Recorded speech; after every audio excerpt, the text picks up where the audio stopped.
been painting for almost 9 years. And at this point, I have so many paintings that are just piled up in my dresser drawer. These are paintings that I either didn't finish, I lost steam on, I messed up in some way, or they're just not it.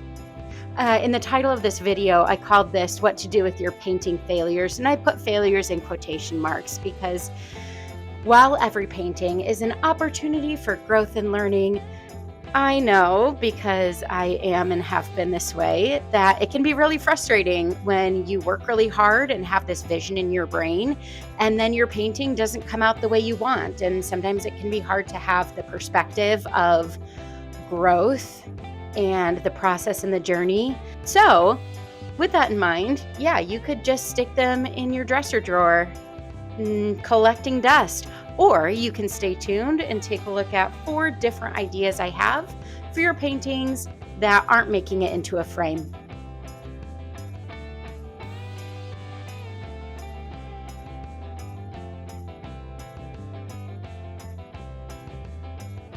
Tip number 1 is to turn your paintings into bookmarks. Here are 2 paintings that have been sitting in my drawer for years. And there's nothing wrong with these paintings. They just aren't up to the level that I want them to be, so I won't be displaying them. But I have a feeling that cut into little strips, they're actually going to be really cute because I have some mountain, I have some sky. So I'm just going to take my paper cutter, cut them into strips, and take them to my classroom for my students to use. It's possible that in this video, you might look at some painting that I'm cutting into strips of paper and say, "Oh, Sarah, I really liked that one. Why did you destroy it? Why did you consider that one a failure?" It's possible I'm cutting up a painting that you might have decided to stick in a frame, and that is great. But I truly, when I say I have like hundreds of paintings, um, bookmarks, it's so cute. Stick them in people's stockings. I take them to my classroom, and my students take them throughout the year, and then they think it's really cute. So these will be serving a new purpose in a new home.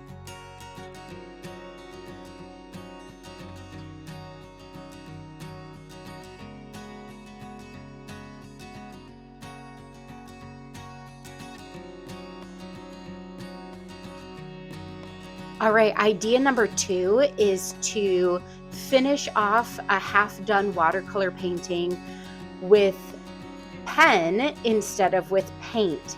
This is a painting that I had started in 2019 after I went to Europe, and one of the places I went was Switzerland, and this valley is called Lauterbrunnen.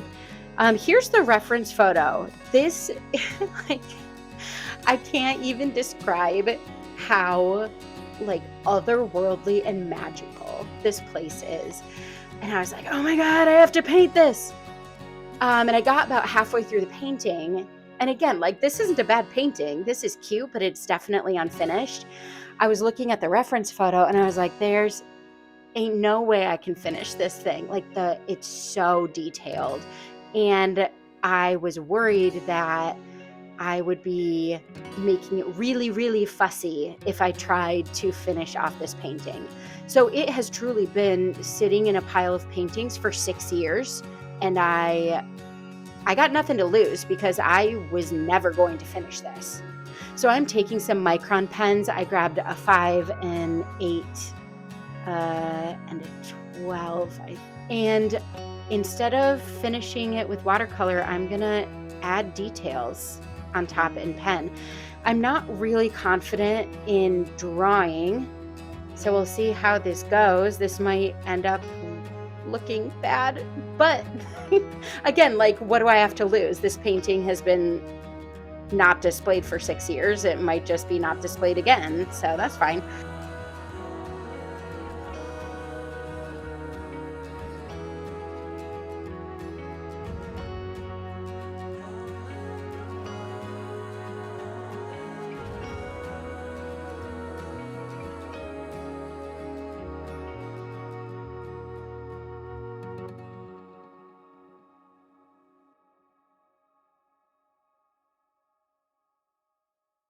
I'm letting the painting guide where I add my pen detail. I'm not trying to go over every single thing perfectly. So you can see, like with these leaves, I'm going outside the lines, if you will. I'm going outside the tree leaf area. Um, and already I'm like really happy with how these rock cliff things are turning out. That's actually surprising to me.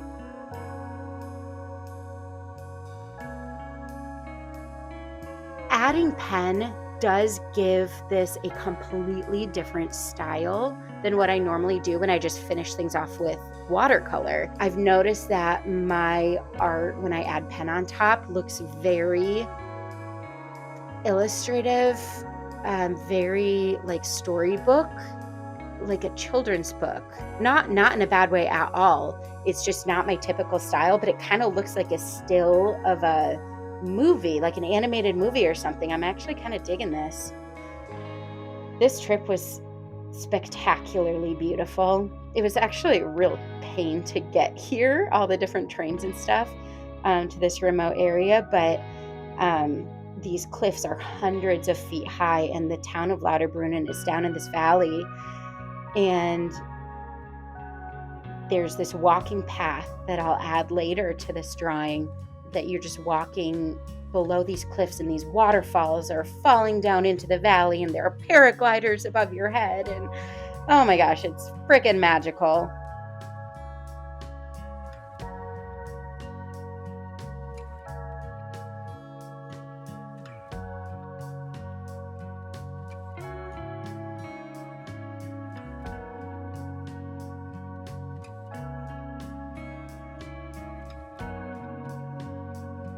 I said before that I'm letting the watercolor kind of dictate where I'm putting the pen, and here's a good example with this hill. I'm using lines to kind of indicate the direction and slope of the hill, and that's being decided by the variation of color from the watercolor. And you'll see later when I do this kind of bottom left area of this darker green and lighter green of trees, how that will inform where I put different concentration of trees. I haven't done this strategy in a long time where I add pen, because I really wanted to figure out how to do a complete painting in watercolor and how to add detail that way. So I kind of left this strategy behind, and I am honestly having so much fun doing this. I highly recommend. I'm just actually floored by how much I'm liking this. I think I will actually display this. This is super cute. So I'm going to finish this off by adding in my little details down in the valley, the little trail, the little road, tiny little houses, and sheep.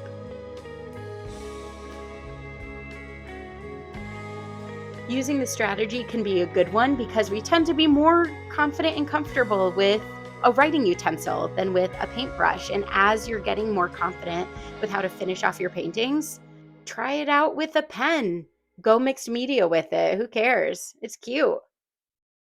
I'm going to go and add some finishing little touches and then sign it and be done.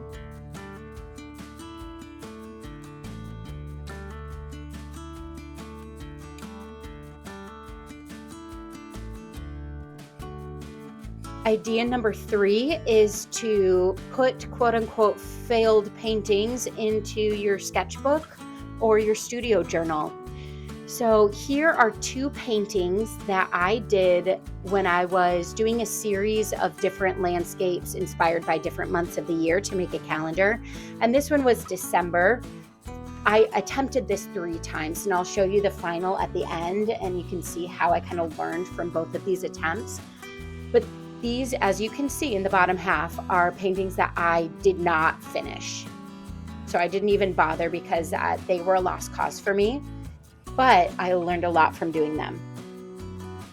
So I'm going to open up to a blank page of my sketchbook and glue these babies in, and I'm going to annotate them. I'm an English teacher. I love annotating a text, and here we go. We're annotating a visual text, a rich text, and I'm going to glue this in and tape it in and then label what I learned through the process of painting both of these.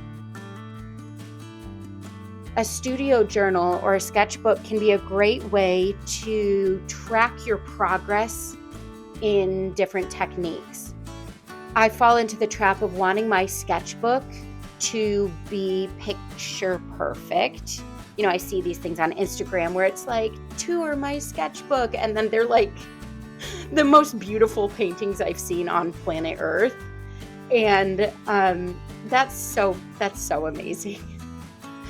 But truly, like, a sketchbook can and should be a place where we try things out and learn. And so that's kind of why I'm using the term studio journal as well, as a pursuit of knowledge. I've seen a watercolor artist I really admire, Dragonfly Spirit Studio. She's just a wealth of knowledge, and she talks a lot about the purposes of a sketchbook, the purposes of a studio journal, and she will put these things in her sketchbook and then write notes to herself, jot down ideas, make notes and annotations about what worked and what didn't. And I love that concept, so I'm going to try it out here. Feel free to pause and read along as I put in these notes. I'm going to kind of let them speak for themselves before I show my third and final attempt at this.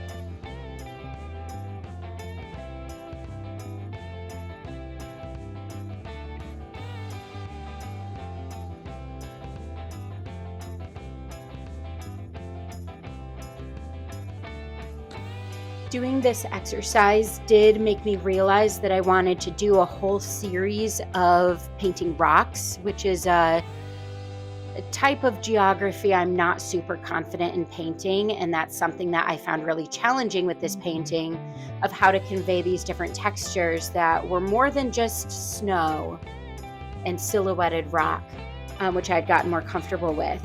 So this was really informative and helped me pick out what I was unhappy with each of these, and what little things I liked more, so that I can make adjustments to the final piece. Okay, and here is the final painting I did. I decided to simplify those back mountains because the note that I had written of who's the star of the show, which was those foreground Rocky Mountains, was a helpful note. I also tried to maintain more of that white background, vibrant paper, instead of relying on the gouache, which was just not cutting it. I also found a happy medium between kind of the softness of that left rock texture and the harsh contrast of that right one, and kind of blended the two. So this was really good to kind of put into words what I was seeing and couldn't quite articulate. So my final idea is to take a painting you're not in love with and use it in a layered way for decor. So this is something I painted a couple years ago. I was trying to paint a mountain, and it I just completely, I hated how the trees looked. I was not happy with anything. So I ended up cutting out just the part that I liked the colors, and I'm going to add it to my seasonal decor. Let's take a little field trip. Just because I want to use this in my decor does not mean it needs to be front and center. I like the dark top of it. I like the colors. I like the bottom rusty orange. And I think it'll be great as a layering piece. So it gives some depth and some texture without being front and center. And I'm really happy with my cute little fall shelf. I hope these strategies and tips were helpful to you. I hope it gave you an idea for things that you can try with the paintings where you got nothing to lose because you were just gonna stick them in the drawer anyway. Let me know if there are any other ideas or questions you have as you are figuring out your journey with watercolor. Thanks, bye.